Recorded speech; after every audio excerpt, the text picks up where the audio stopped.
S Gaikwad या YouTube चॅनलवर आपले स्वागत आहे। आपण पोलीस भरती PYQ अभ्यास करत आहोत। विषय चालू आहे आपला संविधान। आजचा आपला टॉपिक आहे संसद। प्रश्न क्रमांक 1 आपण पाहूयात। तर प्रश्न क्रमांक 1, लोकसभा अध्यक्षांना राजीनामा द्यावयाचा झाल्यास तो कोणाकडे सादर करणे गरजेचे आहे? अहिल्यानगर भरती 2024 चा प्रश्न आहे। तो लोकसभा अध्यक्ष आपला राजीनामा लोकसभेच्या उपाध्यक्षाकडे देतात, हे ध्यानात ठेवायचं आहे। आणि राज्यसभेचे सभापती हे आपला राजीनामा राष्ट्रपतीकडे देतात। हा येथे दोन्हीचाही राजीनामा देण्याची प्रक्रिया ते कोणाकडे देतात हे ध्यानात असलं पाहिजे। त्याच्यानंतर प्रश्न क्रमांक 2, भारतामध्ये केंद्रीय माहितीचा अधिकार कोणत्या साली लागू झाला? अहिल्यानगर शिपाई भरती 2024 चा प्रश्न आहे। तर भारतामध्ये माहितीचा अधिकार आपल्या 2005 ला लागू झालेला आहे, म्हणून प्रश्न क्रमांक 2 चे उत्तर येते पर्याय क्रमांक 2 2005। प्रश्न क्रमांक 3, कोणत्या सार्वत्रिक लोकसभा निवडणुकापासून संपूर्ण देशात इलेक्ट्रॉनिक मशीनच्या मतदानासाठी वापर सुरू झाला? त्यालाच आपण EVM म्हणतो। तर वर्धा 2024 चा प्रश्न आहे। तर 2004 सालापासून EVMचा वापर सार्वत्रिक निवडणुकीसाठी संपूर्ण देशामध्ये चालू झाला होता आणि सर्वप्रथम EVM 1982 ला केरळमध्ये वापरण्यात आली होती, हे माहिती असायला पाहिजे आपल्याला। त्याच्यानंतर प्रश्न क्रमांक 4, खाली दिलेल्या विधानांचा अनुसरून योग्य पर्याय आपल्याला निवडायचा आहे। नाशिक ग्रामीण भरती 2024 चा प्रश्न आहे। तर विधान 1 काय आहे? लोकसभेसाठी उमेदवारांना किमान वयोमर्यादा 25 वर्षे आहे। हो, विधान 1 बरोबर आहे। राज्यसभेसाठी उमेदवारांना किमान वयोमर्यादा 35 वर्षे आहे। तर किमान वयोमर्यादा राज्यसभेसाठी किती आहे? 30 वर्षे आहे। तर 35 दिले म्हणजे चुकीचं आहे। तर विधान 2 चुकीचं आहे। विधान 3 काय म्हणतं? राष्ट्रपती पदासाठी उमेदवारांना किमान वयोमर्यादा 45 आहे। नाही, तर किमान वयोमर्यादा 35 आहे। म्हणून या ठिकाणी आपला पहिलं विधान बरोबर आहे व बाकीचे 2 चुकीचे आहेत। म्हणून इथे पर्यायामध्ये जर आपण बघितलं तर पर्याय 2 मध्ये काय आहे? फक्त विधान 1 बरोबर आहे। आपल्याला योग्य काय ते निवडायचं होतं त्यानुसार। म्हणून इथे ध्यानात ठेवायचं आहे, लोकसभेसाठी एकूण वयोमर्यादा आहे, कमीत कमी वयोमर्यादा 25 आहे खासदारकीसाठी। राज्यसभेचा सदस्य होण्यासाठी आपली वयोमर्यादा लागते 30 वर्ष आणि राष्ट्रपती उपराष्ट्रपतीच्या पदासाठी वयोमर्यादा लागते 35 वर्ष लागते, हे ध्यानात असायला पाहिजे। त्यानंतर प्रश्न क्रमांक 5, राज्यसभा दर किती वर्षांनी बरखास्त करण्यात येते? अमरावती 2024 चा प्रश्न आहे। आता इथे मित्रांनो हे ध्यानात ठेवायचं आहे की लोकसभा दर 5 वर्षांनी बरखास्त होते, ते अस्थायी सभागृह आहे लोकसभा, परंतु राज्यसभा हे स्थायी सभागृह आहे, ते कधीही बरखास्त होत नाही, ते परमनंट आहे। म्हणून इथे आपल्याला जर पर्याय आपण बघितले, हे जे काही 5 वर्षे 6 वर्षे 7 वर्षे दिले हे सर्व चुकीचे आहेत आणि याचं उत्तर येतं यापैकी नाही। का? कारण राज्यसभा हे बरखास्त कधीच होत नाही, म्हणून यापैकी नाही हे याचं उत्तर येतं, कारण ते स्थायी सभागृह आहे, ते परमनंट सभागृह आहे। त्याच्यानंतर प्रश्न क्रमांक 6, लोकसभेवर राज्यनिहाय सर्वात जास्त सभासद खालीलपैकी कोणत्या राज्यातून निवडून जातात? वाशिम 2024 चा प्रश्न आहे। तर सर्वात जास्त लोकसभेवर निवडून जाणारे राज्य जर कोणतं असेल तर उत्तर प्रदेश आहे। म्हणून 6 या प्रश्नाचं योग्य उत्तर येतं पर्याय क्रमांक 2 उत्तर प्रदेश। कारण तिथून जवळपास 80 सदस्य UP मधून जातात। त्यानंतर लागतो आपल्या महाराष्ट्राचा क्रमांक। महाराष्ट्रातून लोकसभेवरती 48 सदस्य निवडून जातात। त्यानंतर लागतो आय थिंक पश्चिम बंगालचा लागतो, 42 सदस्य जातात। त्यानंतर लागतो बिहारचा क्रमांक, तिथून 40 सदस्य लोकसभेवरती निवडून जातात आणि यावरती आपल्याला प्रश्न विचारून झालेले आहेत। महाराष्ट्रातून किती जातात लोकसभेवरती? तर 48 जातात। महाराष्ट्राचा क्रमांक ध्यानात ठेवायचा लोकसभेच्या सदस्यांचा। त्याच्यानंतर प्रश्न क्रमांक 7, राज्यसभेचे सभापती कोण आहेत? राज्यसभेचे सभापती कोण आहेत?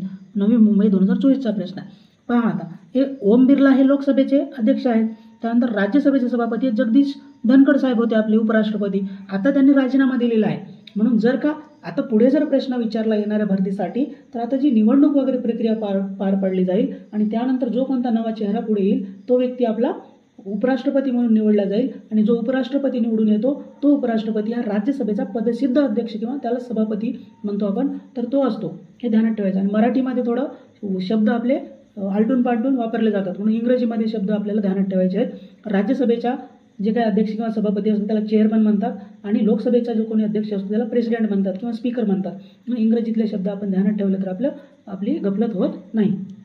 त्याच्यानंतर प्रश्न क्रमांक 8, किती वर्षे पूर्ण असणारी व्यक्ती राज्यसभेची निवडणूक लढू शकते? ह्या SRPF वडसा गडचिरोली 2024 चा प्रश्न आहे।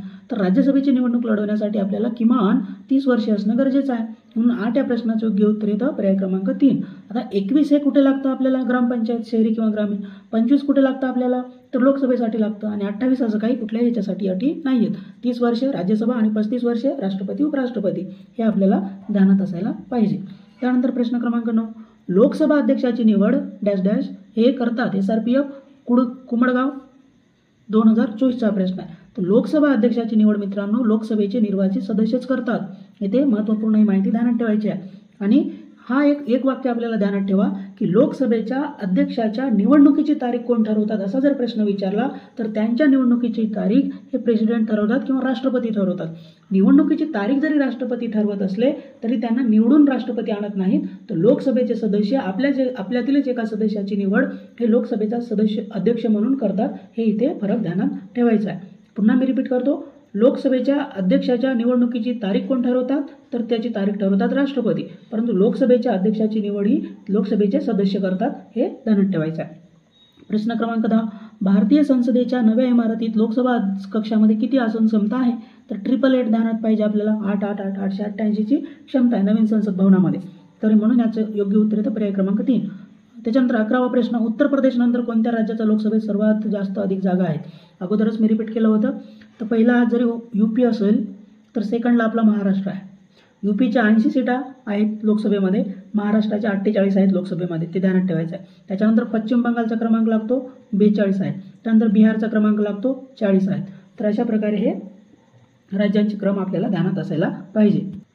पुढचा प्रश्न क्रमांक 12. जोड्या जुळवा. छत्रपती संभाजीनगर 2024चा प्रश्न आहे. तर 1 जुलै 2024 पासून आपले 3 महत्त्वाचे कायदे लागू झालेले होते. तर त्यावरती हा तो प्रश्न विचारलेला आहे. तर पहिलं काय भारतीय दंड संहिता आणि दुसरं आहे फौजदारी प्रक्रिया संहिता आणि तिसरं आहे भारतीय पुरावा अधिनियम आणि यांच्या जोड्या लावायच्या होत्या आपल्याला. ते दंड हा शब्द जर आपण बघितला तर त्याची जोडी जुळते न्याय या शब्दासोबत. बाकी काय आपल्याला माहीत नसलं तरी चालतं. दंडसोबत न्याय जोडते म्हणून भारतीय दंड संहिता भारतीय न्याय संहिता असं आपण ध्यानात ठेवायला पाहिजे. त्याच्यानंतर जे प्रक्रिया जी आहे फौजदारी प्रक्रिया ते नागरिक सुरक्षा संहितेमध्ये आपल्याला नवीन कायदा त्याचं नामकरण केलेले आहे की भारतीय दंड संहिता भारतीय न्याय संहिता, फौजदारी प्रक्रिया संहिता भारतीय नागरिक सुरक्षा संहिता आणि पुरावा संहिता. पुराव्यामध्येच नाव आहे ते साक्ष अधिनियम भारतीय साक्ष अधिनियम असं नामकरण झालेलं आहे. म्हणून याच्या जोड्या जर आपण बघितल्या तर पहिली जर जोडी आपण बघितली दंड हा न्यायासोबत जर लावली तर 1चं उत्तर येतं B आणि या सर्व याच्यामध्ये तिन्ही पर्याय जरी कट होतात लगेच आणि 1चं B हे जोडी लागते म्हणून 2ची C आपण बघितली 2ची C जोडी लागते आणि 3ची A लागते पुरावा साक्षीसोबत जोडी लागते. तर अशा प्रकारे जोड्या लावा जर प्रश्न आपल्याला असतील तर कन्फर्म एक जोडी आपली बघायची आणि त्यानुसार जर पर्याय कटत असतील तर ते पर्याय कट करून लवकरात लवकर उत्तराकडे जाण्याचा प्रयत्न करायचा. त्याच्यानंतर प्रश्न क्रमांक 13. खालीलपैकी कोणती व्यक्ती ही सध्याच्या राज्यसभेत नामनिर्देशित सदस्य नाही तर राज्यसभेवरती राष्ट्रपती 12 सदस्य नामनिर्देशित करतात. हे चंद्रपूर 2024चा प्रश्न आहे. तर या ठिकाणी आपण बघितलं रंजन गोगोई हे भारताचे सरन्यायाधीश होते तर ते राज्यसभेचे त्यांना सदस्यत्व देण्यात आलं आहे निवृत्त झाल्यानंतर म्हणून हे सदस्य होते. आपल्याला कोणता सदस्य नाही नामनिर्देशित सदस्य नाही हे ओळखायचं आहे. रंजन गोगोई होते म्हणून हे उत्तर येत नाही. PT उषा आपली धावपट्टू आहे तर ती देखील एक राज्यसभेचं सदस्यत्व तिला बहाल केलेलं आहे नामनिर्देशन करून ते म्हणून PT उषा उत्तर येत नाही. सुधा मूर्ती या एक उद्योजक N नारायण यांच्या पत्नी आहेत इन्फोसिसचे सहसंस्थापक आणि एक लेखिका देखील आहेत त्या आणि त्यांना राज्यसभेचं सदस्यत्व देण्यात आलेलं आहे नामनिर्देशन करून म्हणून हे रंजन गोगोई PT उषा सुधा मूर्ती हे राज्यसभेचे सदस्य आहेत. तर नाही यामध्ये आपल्याला उत्तर येतं आर्यन रवी. आर्यन रवी हे तमिळनाडूचे राज्यपाल आहेत. सध्या देखील ते तिथील राज्यपाल आहेत हे आपल्याला माहीत असायला पाहिजे. म्हणून नामनिर्देशित सदस्य कोण नाही हे ओळखायचं होतं म्हणून या प्रश्नाचं उत्तर येतं आर्यन रवी. नंतर प्रश्न क्रमांक 14. खालीलपैकी राज्यसभेचे सदस्य कोण आहेत. आता इथं आपल्याला वर ओळखायचं होतं कोण नाहीत आणि खाली आपल्याला प्रश्न आहे कोण आहेत हे ओळखायचं आहे. सोलापूर 2024चा प्रश्न आहे. तर कंगना रनौत ही लोकसभेचे सदस्य आहे आणि आतिशी गालेना ही आम आदमी पक्षाची नेता होती. आता दिल्लीची दिल्लीची मुख्यमंत्री होती जेव्हा अरविंद केजरीवाल यांनी राजीनामा दिला त्याच्यानंतर ती मुख्यमंत्री झाली होती. आता BJPची मुख्यमंत्री महिला मुख्यमंत्री आहे. तर म्हणून हे आतिशी गालेना येत नाही कंगना रनौत येत नाही. आपण वर बघितलं होतं ना इथे सुधा मूर्ती बघितलं होतं आपण म्हणून इथे सुधा मूर्ती आपल्याला माहीत आहे की कन्फर्म माहीत आहे राज्यसभेचे सदस्य आहे ते म्हणून या ठिकाणी आपल्याला सुधा मूर्ती या राज्यसभेच्या सदस्य आहेत असं आपल्याला माहिती पाहिजे. त्यानंतर प्रश्न क्रमांक 15. घटक राज्याचे विभाजन करण्याचा अधिकार कोणाला आहे. सोलापूर 2024चा प्रश्न. आता इथे घटक राज्याचं विभाजन करण्याचा संपूर्ण अधिकार हा संसदेला आहे. संसद आपल्या इच्छेप्रमाणे आपल्या देशाचा नकाशा कसाही बदलू शकते हे कलम 3 अंतर्गत आपल्याला संसदेला अधिकार मिळालेला आहे हे माहिती पाहिजे. म्हणून घटक राज्यांचे विभाजन एका राज्यातून 2 राज्य निर्माण करणे 2 राज्याचे एकत्र आणून एक राज्य बनवणे, हे सर्व आपल्या इच्छेनुसार संसद आपल्या भारताचा नकाशा बदलू शकते. म्हणून या प्रश्नाचे योग्य उत्तर येतं पर्याय क्रमांक 3 संसद. त्याच्यानंतर प्रश्न क्रमांक 16, राज्यसभेत एकूण महाराष्ट्रासाठी किती जागा आहेत? आता इथं राज्यसभेत विचारलेलं आहे आपल्याला. लोकसभा जर विचारलं तर तिथे आपल्याला उत्तर यायला पाहिजे 48. लोकसभेमध्ये 48 आहे आणि राज्यसभेमध्ये महाराष्ट्राच्या जागा 19 आहेत. म्हणून 16 या प्रश्नाचं योग्य उत्तर येतं पर्याय क्रमांक 3 19 जागा. आणि एकूण संसदेत किती जागा महाराष्ट्राच्या जर म्हटलं तर आपलं उत्तर यायला पाहिजे 67. 48 + 19 67 होतात. आता पुन्हा मी रिपीट करतो. लोकसभा म्हणलं की 48 जागा, राज्यसभेत किती महाराष्ट्राचे म्हणलं की 19 जागा, आणि एकूण संसदेत किती जागा असं जर विचारलं आपल्याला, महाराष्ट्राच्या एकूण संसदेत किती जागा आहेत, तर एकूण लोकसभा आणि राज्यसभेच्या दोन्ही मिळून 67 जागा होतात. म्हणून संसदेमध्ये म्हटलं तर 67 उत्तर यायला पाहिजे. इथे प्रश्न होता आपल्याला राज्यसभेत किती, तर राज्यसभेमध्ये महाराष्ट्राच्या 19 जागा आहेत. त्यानंतर प्रश्न क्रमांक 17, रिकामी जागा. या घटनादुरुस्तीने पक्षांतर बंदी कायदा करण्यात आला. हा SRPF 19 अहमदनगर 2023चा प्रश्न आहे. तर पक्षांतर बंदी हा कायदा 1985ला झालेला आहे. ती घटनादुरुस्ती करण्यात आली 1985ला. 52वी घटनादुरुस्ती होती. म्हणून 17 या प्रश्नाचे योग्य उत्तर येतं पर्याय क्रमांक 2 52वी घटनादुरुस्ती. 42वी घटनादुरुस्ती 1976ला झालेली आहे. यानुसार आपल्याला माहीत पाहिजे की या प्रस्तावनेमध्ये एकच बदल झाला होता 42व्या घटनादुरुस्तीने. 44वी घटनादुरुस्ती 1978ला झाली होती. या घटनादुरुस्तीमध्ये आपल्याला एक पाठ करून ठेवायचा आहे. संपत्तीचा अधिकार आपला मूलभूत हक्क होता, तो आता रद्द करण्यात आलेला आहे. तो 44व्या घटनादुरुस्तीने रद्द करण्यात आला. आणि 86व्या घटनादुरुस्तीसाठी एक वाक्य पाठ करायचं आहे, जे आपल्याला प्राथमिक शिक्षणाचा हक्क हा मूलभूत हक्क प्राप्त झालेला आहे. त्यासाठी कलम 21A समाविष्ट केलेला आहे. हे 86व्या घटनादुरुस्तीसाठी महत्त्वाचं ध्यानात ठेवायचं आहे. पुन्हा जर प्रश्न आला या बाकीच्या घटनादुरुस्तीवरती तर आपल्याला माहिती पाहिजे. परंतु या ठिकाणी प्रश्न क्रमांक 17चे योग्य उत्तर काय येतं 52वी घटनादुरुस्ती, पक्षांतरबंदी कायदा करण्यात आलेला आहे. प्रश्न क्रमांक 18, भारतीय राज्यघटनेच्या कलम 81 नुसार लोकसभेची जास्तीत जास्त सदस्य संख्या किती ठरवण्यात आली आहे?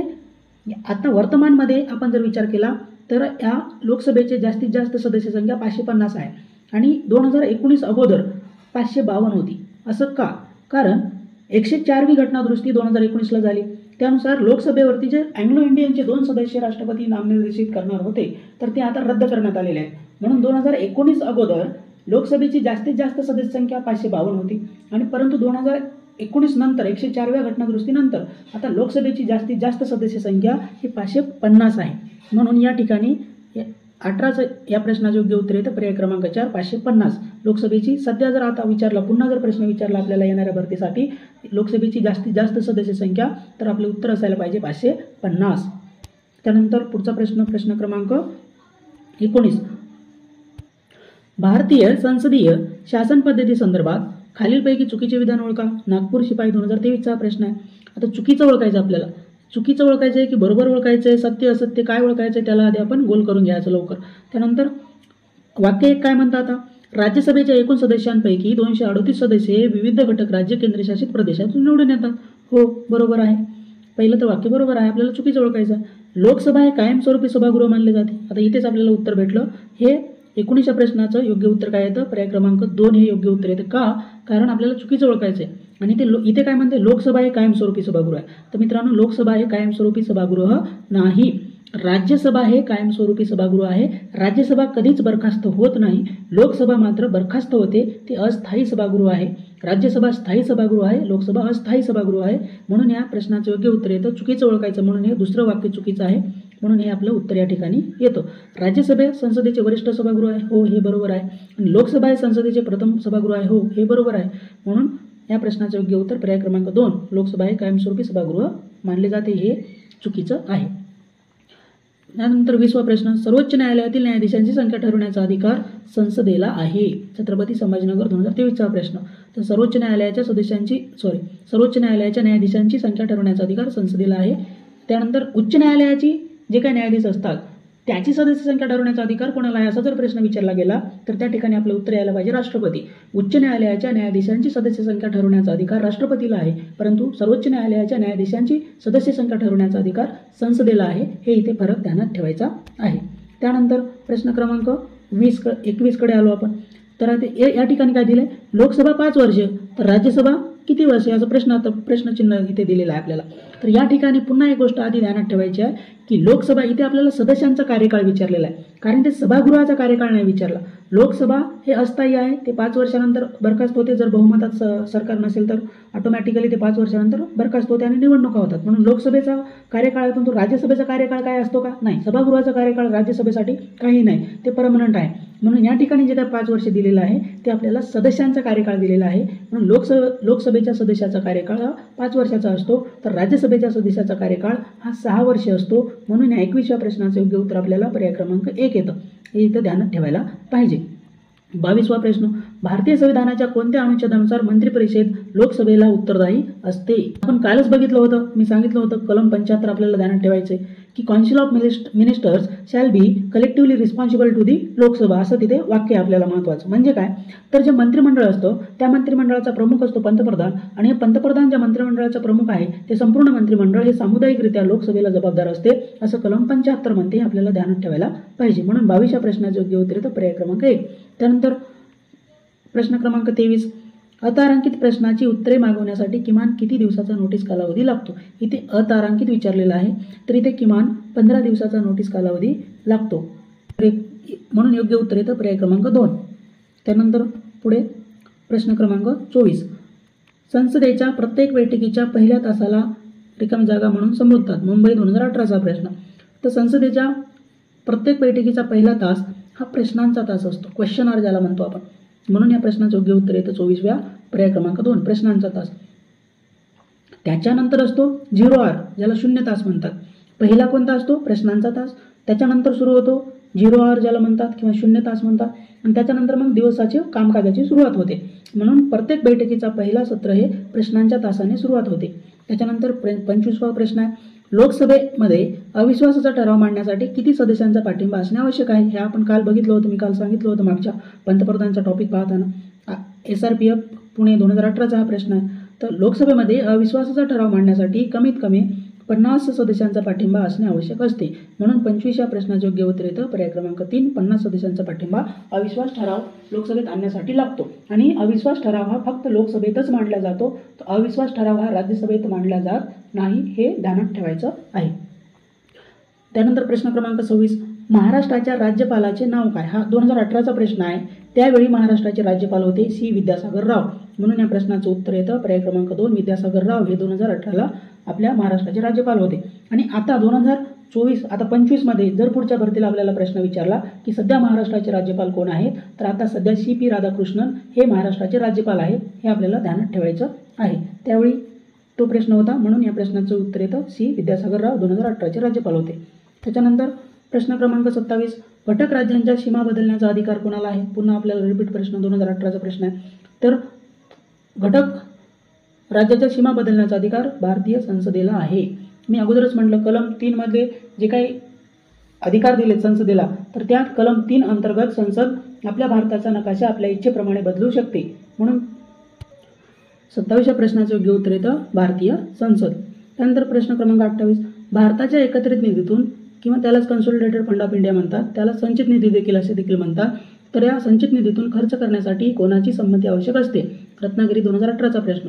तर संचित निधीतून पैसा खर्च करण्यासाठी आपल्याला संसदेच्या मान्यतेची आवश्यकता असते. संसद मांडल्यानंतर ते लोकसभा राज्यसभा दोन्ही सभागृह आले. म्हणून या प्रश्नाचे योग्य उत्तर येतं पर्याय क्रमांक 3. पुन्हा मी रिपीट करतो, एकत्रित निधीतून खर्च करण्यासाठी संसदेच्या मान्यतेची आवश्यकता असते. त्याच्यानंतर प्रश्न क्रमांक 29, शेषाधिकार घटनेनुसार कोणाचा आहे? SRPF पुणे 2018चा प्रश्न. तर या ठिकाणी शेषाधिकार म्हणजे काय हे आपल्याला माहीत पाहिजे. तर अनुसूची 7 नुसार जे काही शक्तीचं विभाजन झालेलं आहे त्यानुसार 3 सूचीमध्ये विषयांचं विभाजन केलेलं आहे. एक आहे केंद्र सूची, दुसरी आहे राज्य सूची आणि तिसरी आहे समवर्ती सूची. तर या 3 विषयानुसार केंद्र सूचीवरती केंद्र अधिकार आहे कायदा करण्याचा, राज्य सूचीतील विषयावर राज्याला अधिकार आहे कायदा करण्याचा, आणि समवर्ती सूचीतील विषयांवरती केंद्र आणि राज्य दोघे देखील कायदा करू शकतात. परंतु या तीन सूची व्यतिरिक्त जे कोणते विषय असतील अशा विषयावरती कायदा करण्याचा अधिकार संसदेला आहे. म्हणून या ठिकाणी 29 प्रश्नाचे योग्य उत्तर येतं पर्याय क्रमांक 2 संसद. प्रश्न क्रमांक 30, अयोग्य विधान निवडा. अयोग्य निवडायचं आपल्याला म्हणजे चुकीचं निवडायचं आहे. चंद्रपूर 2017चा प्रश्न. तर अतारांकित प्रश्नाचे उत्तर लिखित स्वरूपात देतात. तर हो, पहिलं आपलं वाक्य बरोबर आहे. दुसरं काय म्हणतं, अतारांकित प्रश्नावर पुरवणी प्रश्न विचारण्यात येतात.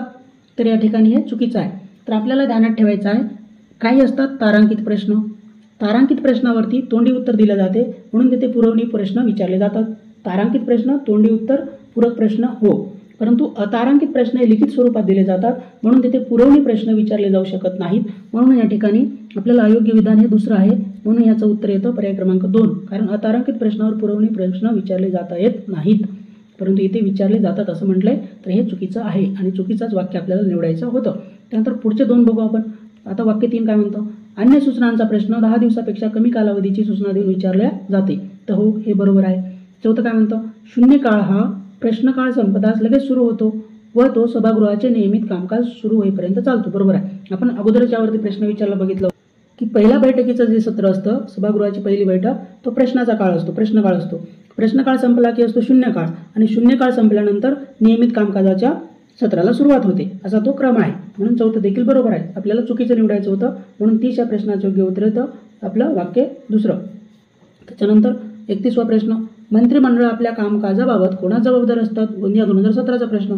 तर मंत्रिमंडळ आपल्या कामकाजासाठी लोकसभेला जबाबदार असते म्हणून 31 या प्रश्नाचं योग्य उत्तर येतं पर्याय क्रमांक 3.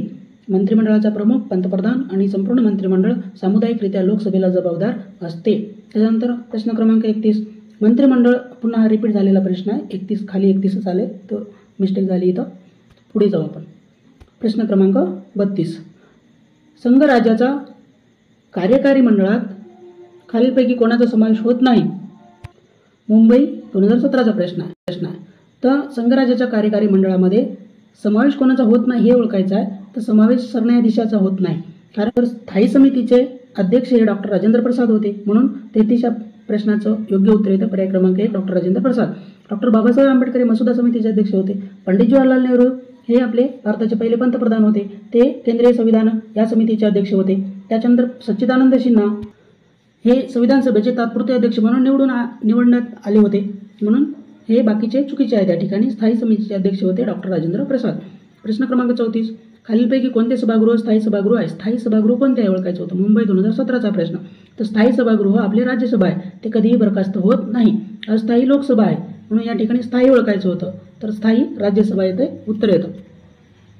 त्याच्यानंतर प्रश्न क्रमांक 35, लोकसभेच्या सभापतींना आपला राजीनामा रिकाम्या जागा यांच्याकडे करावा लागतो. लोकसभेचा सभापती तर तो उपसभापतीला राजीनामा देतो. हे आपण अगोदर पण हा प्रश्न बघितलेला आहे. हा SRPF पुणे 2016चा प्रश्न.